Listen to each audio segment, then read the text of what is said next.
ಸಾಕು, ಈ 4 ಸಾಲು ಸಾಕು. ಮನುಷ್ಯ ಬದುಕ್ಲಿಕ್ಕೆ ಈ 4 ಸಾಲಿನ ವಚನ ಸಾಕಪ್ಪ. ನನಗನ್ಸೋದಿದು ಸಾಕನ್ಸುತ್ತೆ. ಇದು ಬಿಟ್ಟು ಇನ್ನೇನು ಬೇಡ ಜಗತ್ತಿನಲ್ಲಿ.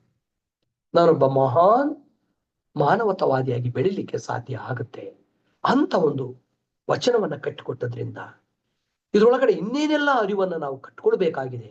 ನಮ್ಮ ವಿವೇಕ ಇನ್ನಷ್ಟು ಕೆಲಸವನ್ನ ಮಾಡಬೇಕಾಗಿದೆ. ಬಸವಣ್ಣನವರ ಮತ್ತಷ್ಟು ಓದ್ಕೊಳ್ಬೇಕಾಗಿದೆ. ನಾವು ಇನ್ನೂ ಕೂಡ ಮರು ಓದುಗಳನ್ನ ಮಾಡಬೇಕಾಗಿದ್ದಾವೆ. ಆ ಮೂಲಕವನ್ನ ಸಮಾಜವನ್ನ ನಾವು ಇನ್ನಷ್ಟು ಪ್ರಖರಗೊಳಿಸ್ಲಿಕ್ಕೆ, ಪ್ರತಿಯೊಬ್ಬರನ್ನು ಕೂಡ ಸಮಾಜಮುಖಿಯಾಗಿ ಪೋಷಿಸ್ಲಿಕ್ಕೆ, ಬೆಳೆಸ್ಲಿಕ್ಕೆ ಸಾಧ್ಯ ಆಗುತ್ತೆ. ಇಂಥ ವಚನಗಳನ್ನ ಶಿಕ್ಷಣದಲ್ಲಿ ಕಟ್ಟಿಕೊಡ್ಬೇಕು. ಶಿಕ್ಷಣದ ಮೂಲಕ ಮಕ್ಕಳಲ್ಲಿ ಬಿತ್ತುವಂತ ಕೆಲಸವನ್ನ ನಮ್ಮ ಇವತ್ತು ಶಿಕ್ಷಕರು ಮಾಡಬೇಕಾಗಿದೆ ಅನ್ನೋ ಒಂದು ಹಿನ್ನೆಲೆ ಒಳಗಡೆ ನಾವು ಬಸವಣ್ಣನವರನ್ನ ನೆನಪಿಸ್ಕೊಳ್ಬೇಕಾಗತ್ತೆ. ಸ್ವರ್ಗ ನರಕಗಳ ಪರಿಕಲ್ಪನೆಯನ್ನ ಕಟ್ಕೊಡ್ತಾರೆ ನೋಡಿ. ಆಚಾರವೇ ಸ್ವರ್ಗ, ಅನಾಚಾರವೇ ನರಕ. ನರಕ ಸ್ವರ್ಗ ಎಲ್ಲಿದಾವೆ? ಇಲ್ಲೇ ನಮ್ಮೊಳಗಡೆ ಇದ್ದಾವೆ. ಯಾರು ಆಚಾರವಂತ, ನೀತಿವಂತ, ಅದು ಅವನ ಬದುಕು ಹಾಗೆ ಇರುತ್ತೆ. ನೆಮ್ಮದಿಯಿಂದ ಇರುತ್ತೆ, ಸುಖದಿಂದ ಇರುತ್ತೆ, ಸಮೃದ್ಧಿ ಆಗಿರುತ್ತೆ. ಅದು ಸುಖ, ಸಮೃದ್ಧಿ, ನೆಮ್ಮದಿಯಲ್ಲಿರುತ್ತೋ ಅದೇ ಸ್ವರ್ಗ. ಎಲ್ಲಿ ಹಿಂಸೆ, ಎಲ್ಲಿ ಗೊಂದಲ, ಎಲ್ಲಿ ಬೇರೆ ಬೇರೆಯ ಚಿಂತನೆಗಳು, ಬೇರೆ ಬೇರೆ ಕುಹಕಗಳು ಇರ್ತವೋ ಅದೇ ನರಕ ಅನ್ನುವಂಥದ್ದನ್ನ ಬಹುತೇಕ ಈ ವಚನದ ಮೂಲಕ ಬಸವಣ್ಣವರು ಹೇಳಿಕೆ ಹೊರಟಿದ್ದಾರೆ. ಇದನ್ನು ನಾವು ಸಮಕಾಲೀನವಾಗಿ ಗ್ರಹಿಸಿದಾಗ ನಮ್ಮ ನಡೆನುಡಿಗಳು ಚೆನ್ನಾಗಿರ್ಬೇಕು, ನಮ್ಮ ಆಚಾರ ವಿಚಾರಗಳು ಚೆನ್ನಾಗಿದ್ದಾಗ ಮಾತ್ರ ಅಲ್ಲಿ ಸ್ವರ್ಗದ ಬದುಕನ್ನ ಕಟ್ಕೊಳ್ಳಲಿಕ್ಕೆ ಸಾಧ್ಯ ಆಗುತ್ತೆ. ಆ ನೆಲೆಯಲ್ಲಿ ನಾವು ಬಸವಣ್ಣನವರನ್ನ ನೋಡ್ಬೇಕಾಗಿದೆ ಎನ್ನುವಂಥದ್ದು. ದೇವಲೋಕ ಮರ್ತ್ಯಲೋಕ ಬೇರಿಲ್ಲ ಕಾಣಿಬೋ, ಸತ್ಯವ ನುಡಿಯುವುದೇ ದೇವಲೋಕ. ಸತ್ಯವನ್ನ ಎಲ್ಲಿ ನುಡಿತೀಯ? ಮಿಥ್ಯವ ನುಡಿಯುವುದೇ ಮರ್ತ್ಯಲೋಕ. ಎಲ್ಲಿ ಸುಳ್ಳು ಹೇಳಕ್ ಹೊರಟೆ ನಿನ್ನ ಬದುಕೆಲ್ಲ ಬರೀ ನರಕ ಯಾತನೆ ಆಗೋಗುತ್ತೆ. ಏನೇ ಬರ್ಲಿ, ಹೇಗೆ ಇರ್ಲಿ, ಎಷ್ಟೇ ಕಷ್ಟ ಬಂದ್ರು ಸತ್ಯವನ್ನೇ ಹೇಳಬೇಕು. ಗಾಂಧಿ ಮಾಡಿದ್ದದೆ, ಗಾಂಧೀಜಿಯವರು ಮಾಡಿದ್ದದೆ, ಲೋಹಿಯಾ ಮಾಡಿದ್ದದೆ, ಅಬ್ದುಲ್ ಕಲಾಂ ಜಿ ಅವರು ಮಾಡಿದ್ದು ಅದೇ.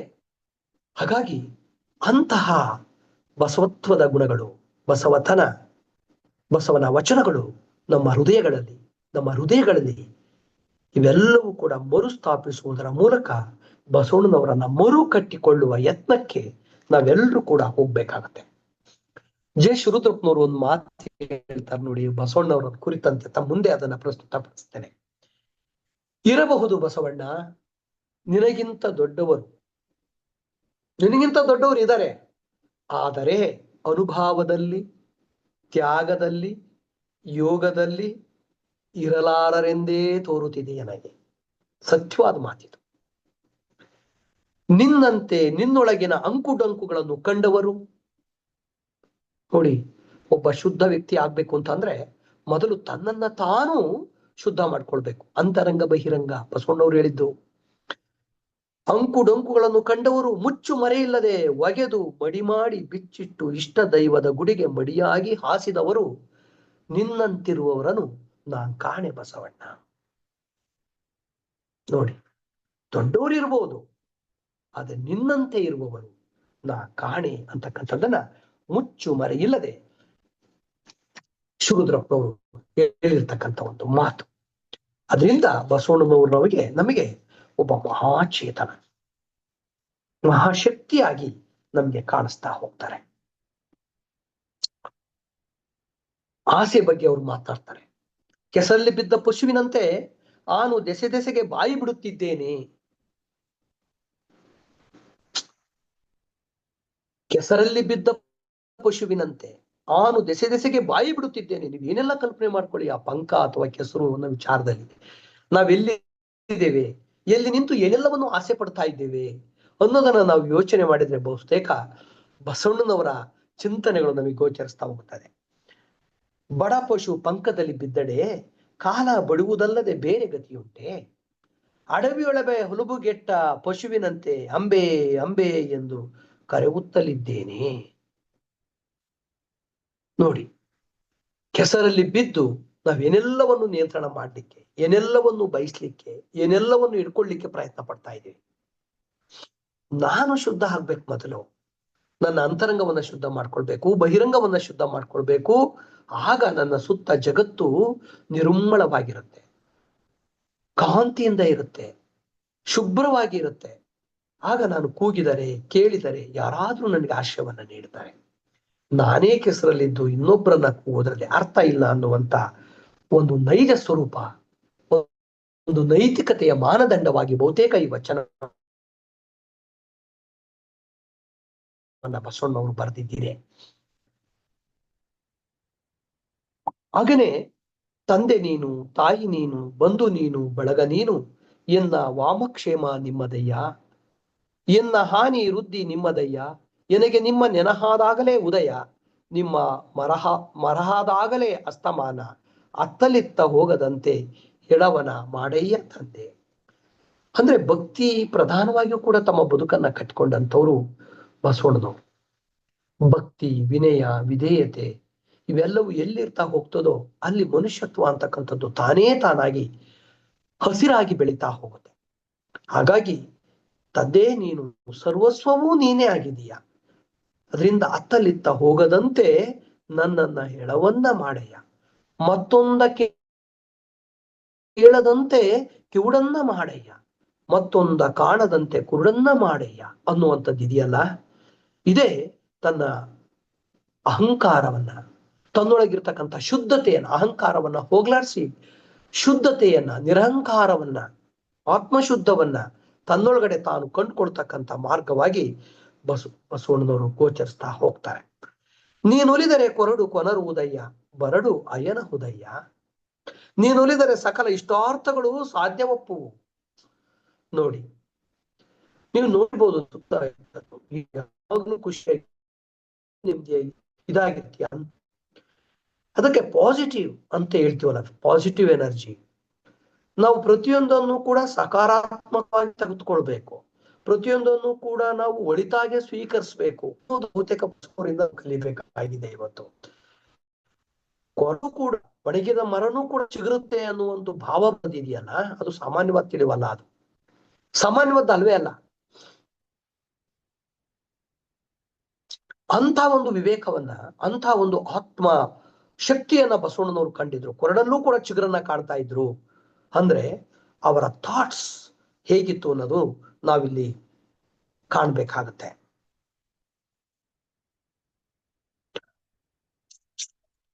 ಹಾಗನೆ ಕರಗಿಸಿ ಎನ್ನ ಮನದ ಕಾಳಿಕೆಯ ಕಳೆಯಯ್ಯ, ಕಡಿಹಕ್ಕೆ ಬಡಿಹಕ್ಕೆ ತಂದನ್ನ ಕಡೆಯಾಣಿಯ ಮಾಡಿ, ನಿಮ್ಮ ಶರಣರ ಪಾದಕ್ಕೆ ತೊಡಿಗೆ ಮಾಡಿ ಸಲಹು ಕೂಡಲ ಸಂಗಮ ದೇವ. ಆ ಕೂಡಲ ಸಂಗಮ ದೇವ ಅನ್ನೋದೇ ಒಂದು ರೂಪಕ. ಆ ರೂಪಕ ಇದೆಯಲ್ಲ, ಅದು ಎಲ್ಲೋ ಹೊರಗಡೆ ಇಲ್ಲ, ಬಸವಣ್ಣನವರಿಗೆ ತನ್ನೊಳಗಡೆ ಇದೆ. ಆ ಒಳಗಿರ್ತಕ್ಕಂಥ ಅದಮ್ಯವಾದ ಒಂದು ಚೇತನ, ಅದಕ್ಕೇನೆಲ್ಲ ಶಕ್ತಿ ಇರುತ್ತೆ. ಇಂಥ ವಿವೇಕಗಳನ್ನ ಆ ಚೇತನಕ್ಕೆ ತುಂಬ್ತಾ ಅದಕ್ಕೊಂದು ಅಗೋಚರವಾದ ಶಕ್ತಿಯನ್ನ ಕಟ್ಟಿಕೊಡ್ತಾರೆ ಬಸವಣ್ಣನವರು. ಅದು ಬಸವಣ್ಣವರಂತರಿಂದ ಮಾತ್ರ ಸಾಧ್ಯ. ನಾವು ಅಲ್ಲಮಪ್ರಭುಗಳಿಗೂ ಬಸವಣ್ಣನವರಿಗೂ ಅನೇಕ ವೈರುಧ್ಯಗಳನ್ನ ನೋಡ್ತೀವಿ ಅವರ ವಚನಗಳಲ್ಲಿ, ಅವರ ಬದುಕುಗಳಲ್ಲಿ.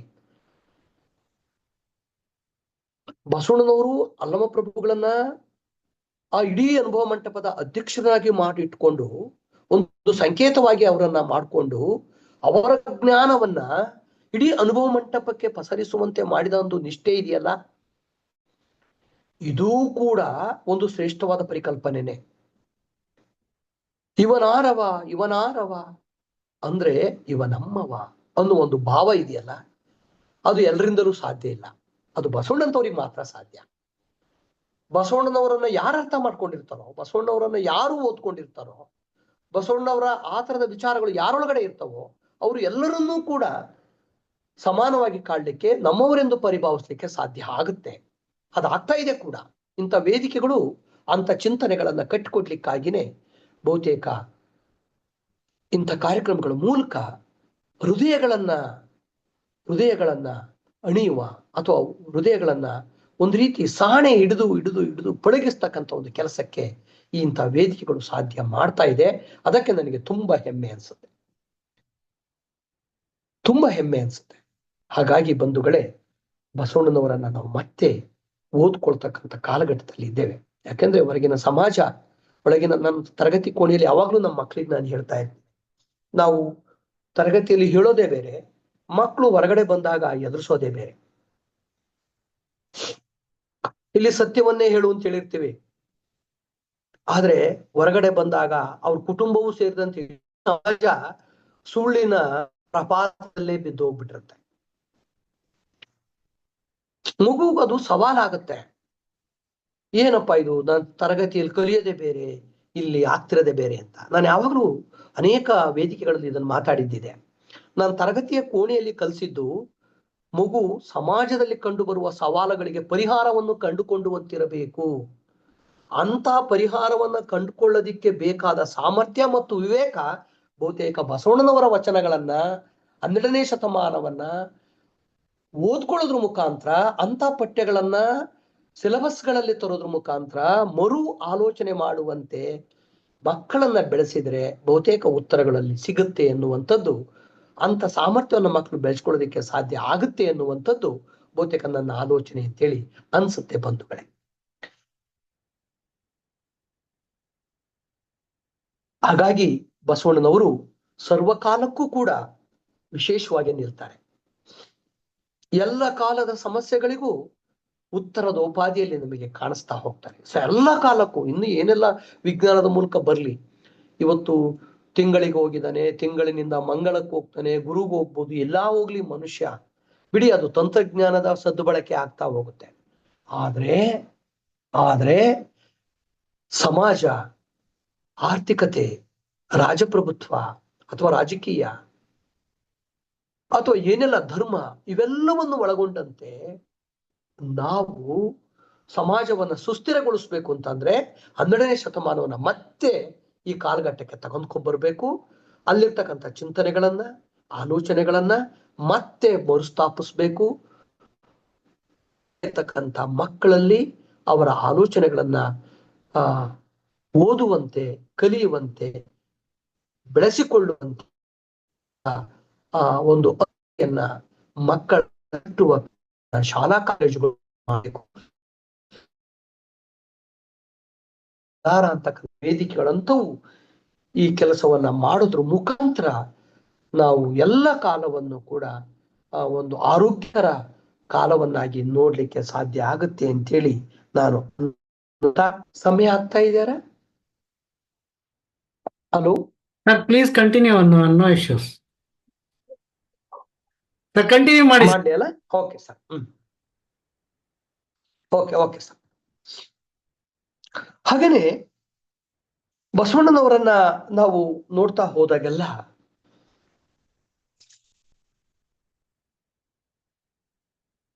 ಬಸವಣ್ಣನವರು ಸಂಸಾರವನ್ನ ತ್ಯಾಗ ಮಾಡಿಬಿಡ್ತಾರೆ. ಅದು ನಮಗೆ ಗೊತ್ತಿದೆ. ಅಲ್ಲಿ ಏನಿರ್ತದೆ, ಸಂಸಾರವೆಂಬ ರಾಹು ಸರ್ವಗ್ರಾಸಿಯಾಗಿ ನುಂಗಿತ್ತಯ್ಯ, ಇಂದೆನ್ನ ದೇಹಕ್ಕೆ ಗ್ರಹಣವಾಯಿತು ಅಂತ ಹೇಳ್ತಾರೆ. ಇಲ್ಲಿ ಅದು ಅವತ್ತಿನ ಕಾಲಕ್ಕೆ ಬಸವಣ್ಣವರು ಆಲೋಚನೆ ಮಾಡಿದ ಕ್ರಮ ಆಗಿದೆ. ನಾವು ಸಂಸಾರದೊಳಗೆ ಇದ್ಕೊಂಡೇ ಈ ಕೆಲಸವನ್ನ ಮಾಡ್ಲಿಕ್ಕೆ ಸಾಧ್ಯ, ಬಸವಣ್ಣವರ ಚಿಂತನೆಗಳನ್ನ ಮರುಸ್ಥಾಪಿಸ್ಲಿಕ್ಕೆ ಸಾಧ್ಯನಾ ಅನ್ನೋದನ್ನು ಕೂಡ ನಾವು ಇವತ್ತು ಮರು ಆಲೋಚನೆ ಮಾಡ್ಬೇಕಾಗತ್ತೆ. ಅವತ್ತು ಅಷ್ಟೆಲ್ಲ ಹೋರಾಟವನ್ನ ಮಾಡಿ ನೋಡಿ, ಗಾಂಧೀಜಿಯವರು ಕೂಡ ಸೇವೆಯ ಪ್ರತಿಫಲ ಸೇವೆಯೇ ಎಂಬತಕ್ಕಂಥ ಒಂದು ಸಂದೇಶವನ್ನ ಕೈಲಿಟ್ಕೊಂಡು ಮುನ್ನಡೆದಂಥವ್ರು. ತನ್ನ ಸಹಧರ್ಮಿಣಿಯಾದಂಥ ಕಸ್ತೂರಿಬಾನ ಕಷ್ಟ ಸುಖಗಳೇನು ಅನ್ನೋದನ್ನ ನೋಡ್ದಲೇ ಇರ್ತಕ್ಕಂಥವ್ರು. ಆದ್ರೆ ಇವತ್ತು ಗಾಂಧೀಜಿಯವರು ಆ ಎತ್ತರಕ್ಕೆ ಬೆಳಲಿಕ್ಕೆ ಕಾರಣ ಯಾರಪ್ಪ ಅಂದ್ರೆ ಕಸ್ತೂರ್ಬಾ. ಎಲ್ಲಾ ರೀತಿ ಸವಾಲುಗಳಿಗೂ ಅವಳು ಕಸ್ತೂರ್ಬಾ ಅವರು ಹೆಗಲೆಣೆಯಾಗಿ ನಿಲ್ತಾರೆ. ಅದನ್ನ ಗಾಂಧೀಜಿಯವರು ತಮ್ಮ ಸತ್ಯಾನ್ವೇಷಣೆಯಲ್ಲಿ ನೆನಪು ಮಾಡ್ಕೊಳ್ತಾರೆ ನೋಡಿ. ಅಂಥವುಗಳನ್ನ ಬಹುತೇಕ ನಾವು ವಚನಗಳ ಮರುವುದು ಸಂದರ್ಭದಲ್ಲಿ ಬಸವಣ್ಣನವರ ಈ ನಿಲುವುಗಳನ್ನ ನಾವು ಕೈಗೆತ್ಕೊಂಡು ಅಲ್ಲಿ ಎದುರಾಗ್ತಕ್ಕಂಥ ಸವಾಲುಗಳಿಗೆ ಪರಿಹಾರವನ್ನು ಕಟ್ಟಿಕೊಳ್ತಕ್ಕಂಥ ಹಿನ್ನೆಲೆಯಲ್ಲಿ ನಾವು ಭವಬಂಧನವನ್ನ ಬಿಡಿಸ್ಕೊಳ್ಬೇಕೆ ಅಥವಾ ಅದ್ರೊಳಗಿದ್ದುಕೊಂಡೇನೆ ನಾವು ಸಮಾಜ ಸುಧಾರಣೆ ಮಾಡಬಹುದೇ ಅಂತಕ್ಕಂಥ ಚಿಂತನೆಯನ್ನ ಇವತ್ತು ಹೊಸ ಅಸ್ಮಿತೆಯಾಗಿ ತೆಗೆದುಕೊಳ್ಬೇಕಾಗತ್ತೆ ಅಂತೇಳಿ ನಾವು ನೋಡ್ಬೇಕಾಗತ್ತೆ. ಮತ್ತೊಂದು ವಚನ ನನಗೆ ಅವರಲ್ಲಿ ಕಾಡುವಂಥದ್ದು, ಎನ್ನ ಚಿತ್ತವು ಅತ್ತಿಯ ಹಣ್ಣು ನೋಡಯ್ಯ, ಎನ್ನ ನಡೆಯೊಂದು ಪರಿ, ಎನ್ನ ನಡೆಯೊಂದು ಪರಿ, ಎನ್ನ ನುಡಿಯೊಂದು ಪರಿ, ಎನ್ನೊಳಗೇನು ಶುದ್ಧವಿಲ್ಲವಯ್ಯ. ಯಾಕೆ 12ನೇ ಶತಮಾನ ಅಥವಾ ಬಸವಣ್ಣವ್ರು ನಮಗೆ ಬಹಳ ಮುಖ್ಯ ಆಗ್ತಾರೆ ಅಂದ್ರೆ, ನಡೆನುಡಿಗಳಲ್ಲಿ ಒಂದನ್ನೇ ಕಂಡಂತವ್ರು, ನುಡಿದಂತೆ ನಡೆದವರು, ಮಾಡಿದಂತೆ ಆಡಿದವರು, ಏನ್ ಕೆಲಸ ಮಾಡ್ತಾರೋ ಆ ರೀತಿ ಆಡಿದಂಥವ್ರು ಅವರು.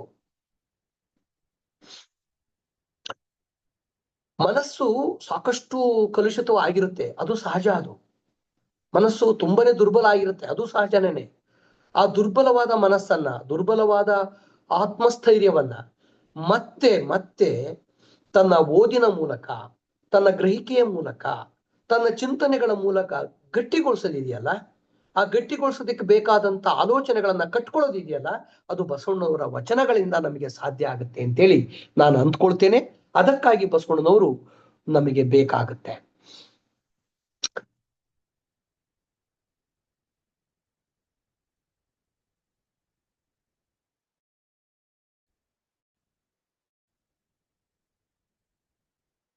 ಹಾಗೇನೆ ಮತ್ತೊಂದು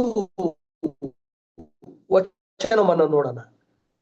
ಭವಬಂಧನ ಭವಪಾಶವಾದ ಕಾರಣವೇನಯ್ಯ, ಇಂಧನ ಜನ್ಮದಲ್ಲಿ ಲಿಂಗವ ಮರೆದನಾಗಿ, ಇಂಧನ ಸಿರಿಯಲ್ಲಿ ಜಂಗಮದ ಜರಿದನಾಗಿ, ಸಂಸಾರ ಸಾಗರ ಉದುದ್ದಿವೆ ಹೇಳ, ಸಂಸಾರ ಸಾಗರ ಕೊರಳುದ್ದವೇ ಹೇಳ, ಸಂಸಾರ ಸಾಗರ ಶಿರದುದ್ದವಾದ ಬಳಿಕ ಏನ ಹೇಳುವೆನಯ್ಯ, ಅಯ್ಯ ಅಯ್ಯ ಎನ್ನ ಹುಯ್ಯನ ಕೇಳಯ್ಯ ಅಂತ ಹೇಳಿ, ಸಂಸಾರದ ಬಗ್ಗೆ ತಮಗಿದ್ದಂತಹ ಗೊಂದಲಗಳನ್ನ, ಸಂಸಾರದ ಬಗ್ಗೆ ತಮಗಿದ್ದಂತ ಅನುಮಾನಗಳನ್ನ ಅವರು ಅನುಭವ ಮಂಟಪದಲ್ಲಿ ಎಲ್ಲರೊಂದಿಗೆ ಹಂಚಿಕೊಳ್ತಾರೆ.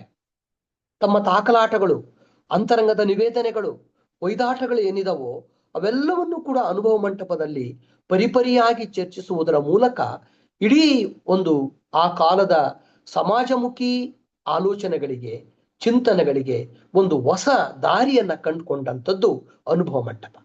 ಅಂತ ಅನುಭವ ಮಂಟಪಕ್ಕೆ ಒಂದು ಆಶ್ರಯವನ್ನ ಕೊಟ್ಟಂಥದ್ದು, ಅನುಭವ ಮಂಟಪ ಅಂತಕ್ಕಂಥ ಒಂದು ವಿಚಾರ ವೇದಿಕೆಯನ್ನ ಸ್ಥಾಪಿಸೋದಿಕ್ಕೆ ಕಾರಣರಾದಂಥದ್ದು ಬಸವಣ್ಣನವರು. ಆ ಮೂಲಕ ಒಂದು ಹೊಸ ಹುಟ್ಟನ್ನ ಕಟ್ಟಲಿಕ್ಕೆ ಪ್ರೇರಣೆಯಾಗಿ ನಿಂತದ್ದು ಕೂಡ ಅನೇಕ ವಚನಕಾರರು ಅಂತಕ್ಕಂಥದ್ದನ್ನ ಈ ಸಂದರ್ಭದಲ್ಲಿ ನಾವು ನೆನಪು ಮಾಡ್ಕೊಳ್ಬೇಕಾಗತ್ತೆ. ಹಾಗೆ ಮುಂದೆ ಹೋದಂತೆ ನೋಡಿ, ಎನ್ನ ನಡೆಯೊಂದು ಪರಿ, ಎನ್ನ ನುಡಿಯೊಂದು ಪರಿ, ಎನ್ನೊಳಗೇನು ಶುದ್ಧವಿಲ್ಲ ನೋಡಯ್ಯ, ನುಡಿಗೆ ತಕ್ಕ ನಡೆಯ ಕಂಡಡೆ ಕೂಡಲ ಸಂಗಮ ದೇವನೊಳಗಿಪ್ಪನಯ್ಯ. ಕೂಡಲ ಸಂಗಮ ನಾನಾಗ್ಲೇ ಹೇಳಿದಂಗೆ ಅದೊಂದು ರೂಪಕ ಅಂತ ಹೇಳಿದೀನಿ ತಮ್ಗೆ. ಅದು ರೂಪಕವಾಗಿ ನೋಡಿದಾಗ ಅದೆಲ್ಲೂ ಹೊರಗಿಲ್ಲ, ನನ್ನೊಳಗಿದೆ, ನನ್ನೊಳಗಡೆ ಇದೆ. ಅದು ಎನ್ನ ನಡೆಯೊಂದು ಪರಿ, ಎನ್ನ ನುಡಿಯೊಂದು ಪರಿ, ಎನ್ನೊಳಗೇನು ಶುದ್ಧವಿಲ್ಲ ನೋಡಯ್ಯ, ನುಡಿಗೆ ತಕ್ಕ ನಡೆಯ ಕಂಡಡೆ ಕೂಡಲ ಸಂಗಮ ದೇವನು ಒಲಿವನಯ್ಯ. ಯಾವಾಗಲೂ ನಡೆ ನುಡಿ ಎರಡು ಒಂದಾಗಿದ್ರೆ ಮಾತ್ರ ನನ್ನ ಆತ್ಮ, ನನ್ನ ಧೈರ್ಯ, ನನ್ನ ಸ್ಥೈರ್ಯ ಗಟ್ಟಿಯಾಗಿರುತ್ತೆ ಅಂತ. ಸುಳ್ಳೇಳನ್ಗೆ ಅಧೈರ್ಯ ಯಾವಾಗ್ಲೂ, ಕಳ್ಳನ ಮನಸ್ಸು ಯಾವಾಗ್ಲೂ ಉಳ್ಳುಳುಗೆ ಅನ್ನೋದು ಇದಕ್ಕೇನೆ. ಕಳ್ಳರನ್ನ ಬೇಗ ಪೊಲೀಸರು ಹೆಂಗ್ ಐಡೆಂಟಿಫಿಕೇಶನ್ ಮಾಡ್ತಾರೆ ಅಂದ್ರೆ ಅವ್ರ ಮುಖ ನೋಡಿ ಸಾಕು, ಗೊತ್ತಾಗೋಗ್ಬಿಡುತ್ತೆ. ಬಸವಣ್ಣವ್ರು ನೋಡಿ ಹೇಳ್ತಾರೆ ನೋಡಿ, ಇಲ್ಲಿ ನಿನ್ನ ನಡೆ ನುಡಿ ಒಂದೇ ಇರ್ಬೇಕು. ಸುಳ್ಳಿದ್ರೆ ಸುಳ್ಳು, ನೋಡು ನೀನ್ ತಪ್ಪು ಮಾಡಿದ್ಯಾ ತಪ್ಪು ಅಂತ ಒಪ್ಕೋಬೇಕು, ಸರಿ ಇದೆಯಾ ಸರಿ ಅಂತಲೇ ಒಪ್ಕೋಬೇಕು, ಸಾಧಿಸು ಅದನ್ನ. ಆಗ ನಿನಗೆ ಧೈರ್ಯ ಬರುತ್ತೆ. ಧೈರ್ಯಂ ಸರ್ವತ್ರ ಸಾಧನಂ ಶ್ಲೋಕ ಇದೆ.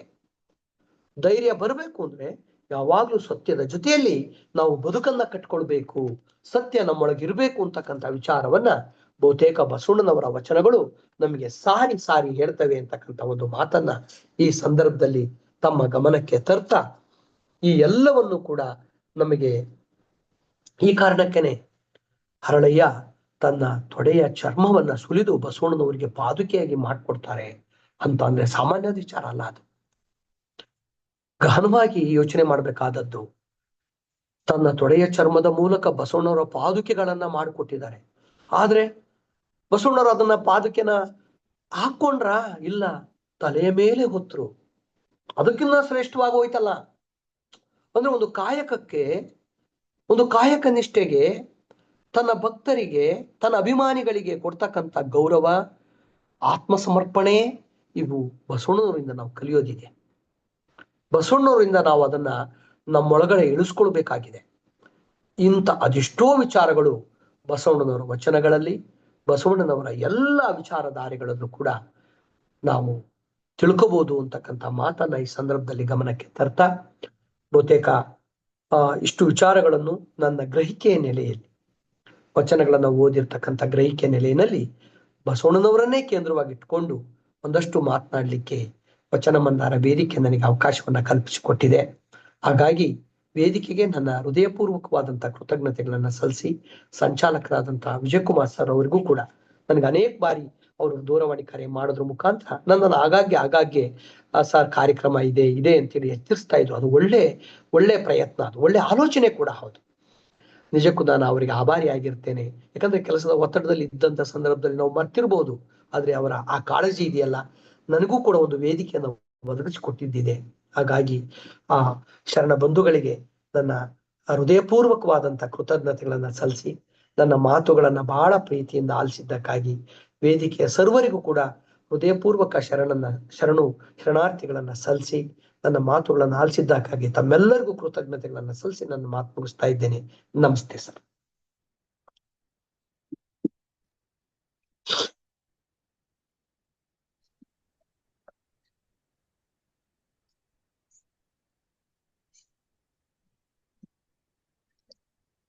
ಸತತವಾಗಿ ಸುಮಾರು 50 ನಿಮಿಷಗಳ ಕಾಲ ಸುದೀರ್ಘವಾದಂತಹ ಒಂದು ಅತ್ಯಂತ ವಿಶಿಷ್ಟ ಮತ್ತು ಅರ್ಥಪೂರ್ಣ ಉಪನ್ಯಾಸದ ಮೂಲಕ, ಅಂದ್ರೆ 12ನೆಯ ಶತಮಾನ ಜಾತಿ ಮತ್ತು ಲಿಂಗ ತಾರತಮ್ಯಗಳು ತಾಂಡವಾಡುತ್ತಿದ್ದ ಕಾಲ.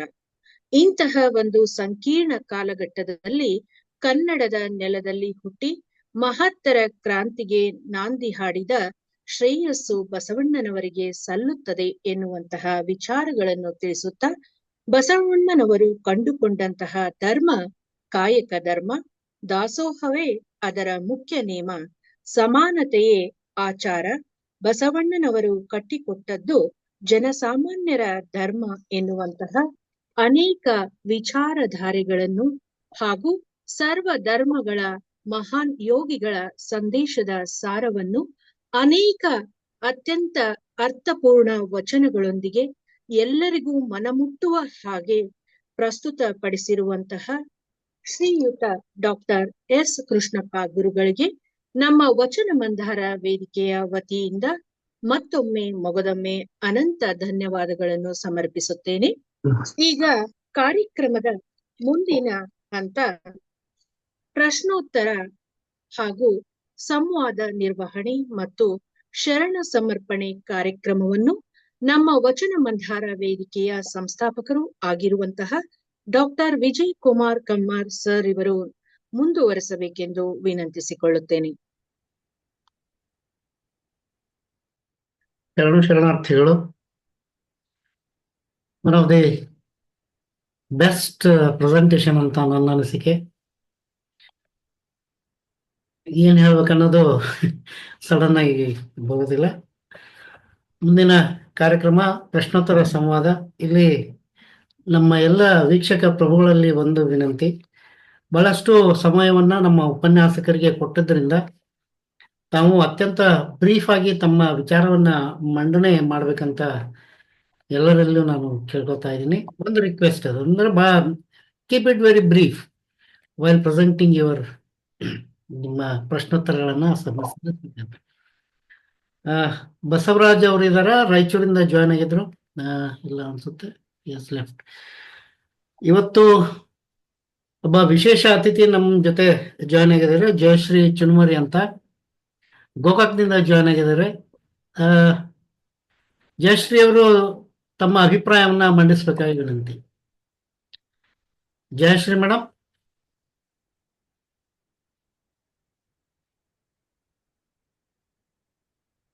ಜಯಶ್ರೀ ಅವರು ಓಕೆ. ಪುಷ್ಪಾ ಗಡಾದವರು ಜಾಯ್ನ್ ಆಗಿದ್ದಾರೆ, ಮಾತಾಡ್ಬೋದಾ?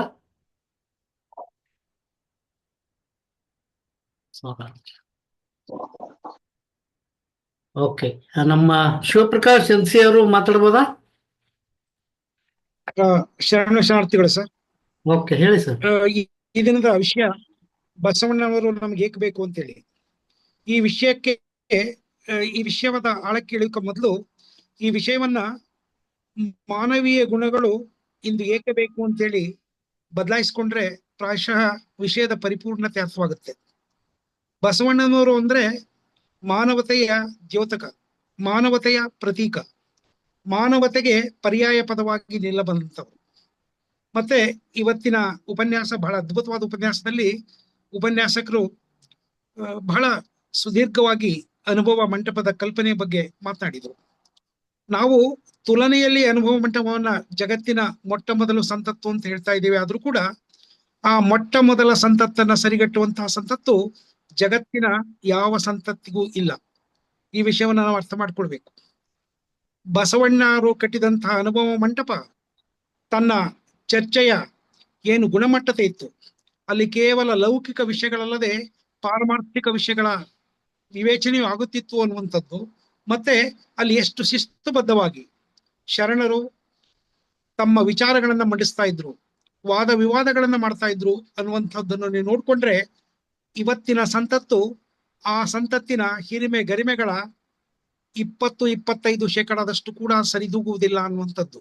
ಆದ್ರೆ ನಾವು ತುಲನೆಯ ಮಾತು ಹೇಳುವಾಗ ಅವತ್ತಿನ ಸಂತತಿಗೆ ನಾವು ಹೋಲಿಸ್ತೇವೆ. ಇದು ಒತ್ತಟ್ಟಿಗೆ ಇರುವಂಥದ್ದು.